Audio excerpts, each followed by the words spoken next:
of water? Gawa pa rin ba sa water ang dry ice natin? Yes or no? No, no. So, I'm going to write dry ice here. Dry ice. So, hindi siya gawa sa water. Saan kaya siya gawa? Do you have any idea?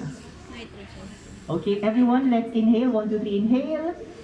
1, 2, 3, exhale. Okay. So, ano type of gas? What type of gas do we inhale? It's oxygen. What type of gas do we exhale? It's carbon dioxide. So, between those two, saan gawa ang diet? Is it made up of oxygen or made up of carbon dioxide? It's made up of carbon dioxide. Correct. So, I'm going to write CO2, carbon dioxide. CO2 is a chemical formula of negative 100, below negative 100 pa din. 78, tama. Negative 78.5 degrees Celsius. So at temperature of negative 78.5 degrees Celsius, carbon dioxide would turn into a dry ice. So it's at least 79 times colder than our regular ice. No? Okay? So I have here for our first experiment, I have some spoons here. So, sabi natin kanina, we said earlier that dry ice is, the temperature is negative 78.5 degrees Celsius. And our spoons is, let's say, nasa room temperature siya. It's in room temperature. So, maybe 25 degrees Celsius, 25 to 30 degrees Celsius. So, they think, these are the spoon hotter compared to our dry ice? Is it hotter? So, let's see. What's going to happen if I touch our spoon to the dry ice? So 1, 2, 3.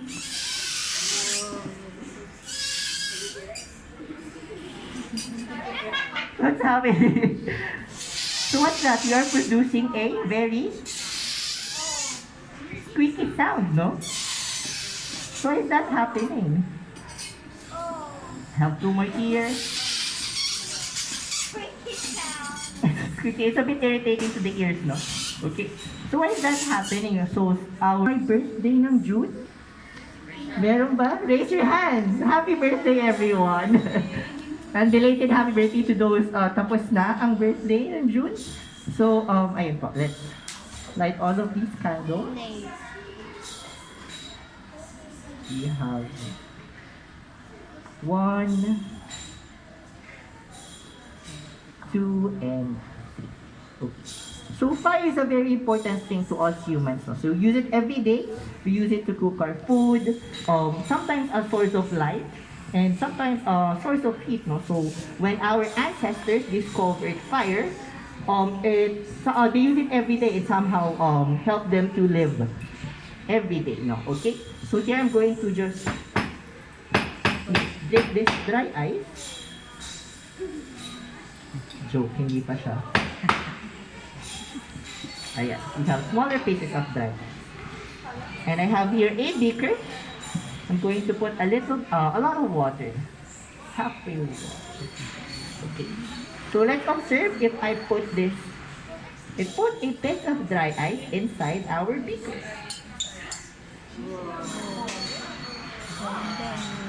So what's that? There's a lot of bubbles po, no? So since dry ice is made up of gas, when we put it in the water, which is relatively hotter compared to our dry ice, it makes our dry ice sublimate. That's why there's a lot of bubbles. No? So all of this gas that we see here are carbon dioxide. Okay? So carbon dioxide is actually a very heavy gas. That's why it's not mixing in our museum, in our air here at the museum. That's why it's staying in our beaker. So when you're celebrating your birthday, you usually blow your candle. No? So when we blow, we said earlier that we exhale carbon dioxide. Same with the dry ice. So let's see what's going to happen if I tip over this our beaker, but I won't let any water spill, only the carbon dioxide. So let's see, 1, 2, 3. Oops, 1, 2, 3. Okay, let's try it again. I'm going to light up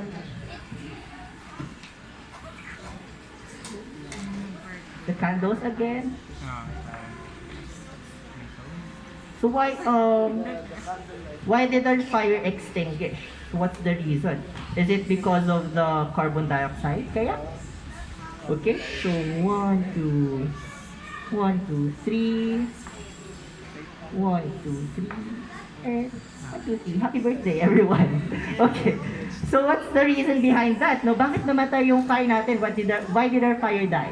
Because fire needs actually three things to live, no? So it needs heat, it needs fuel, and it needs oxygen. Okay, so oxygen is around our surroundings. So fire needs three things: heat, fuel, and oxygen.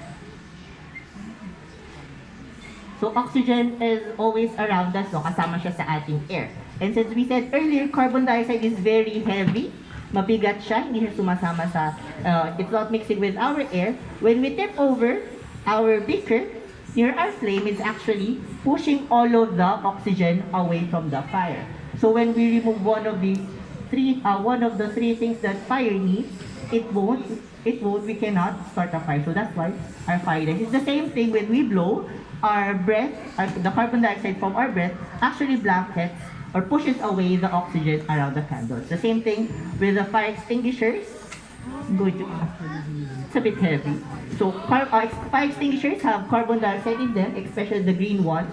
So this is the one that we use to extinguish big fires. So it pushes away all of the oxygen, somehow suffocating the fire. Okay? So for our first experiment, we found out that